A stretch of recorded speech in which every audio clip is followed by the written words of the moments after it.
અને એક દીકરી રોતી રોતી આવી, ખોટું નીકળે માથું ઉતારી મારા મહાદેવના ચરણમાં નાખી દેવાનું. અમરભાઈ હા બાપા. પણ રોતી રોતી આવી ભાઈ,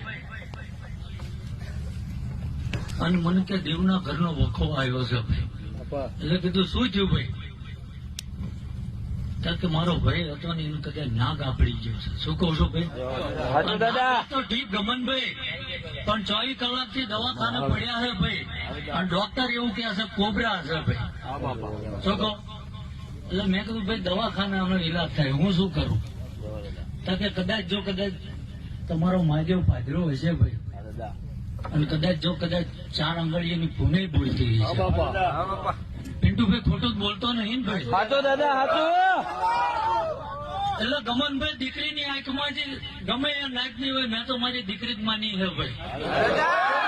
એટલે એક આંખમાં શ્રાવણ અને એક આંખમાં ભાદરવો ગમનભાઈ. હાચો દાદા.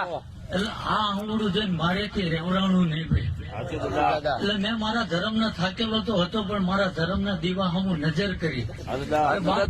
કળિયુગ છે ભાઈ. હા બાપા. માણા પડકું ફેરવી લે, ધર્મ ના ફેરવ. રાત દાડો કદાચ તારી માળા જપીએ છે ભાઈ. સમયનું ભાન રાખ્યું નહીં, આવનાર ને કદાચ મોડો જવાબ નહીં લેવો. જો આજ કદાચ તારા સતની મારી ધૂળની આજ કદાચ ખરી વેળા આવી છે. ગ્યામરભાઈ વધુ તો નતો બોલ્યો ભાઈ, પણ એ દીવા હમું જોયું અને એવું બોલ્યો ભાઈ કે કદાચ તું ઘરે પાછલે દવાખાને જઈને કદાચ પલંગે હોય,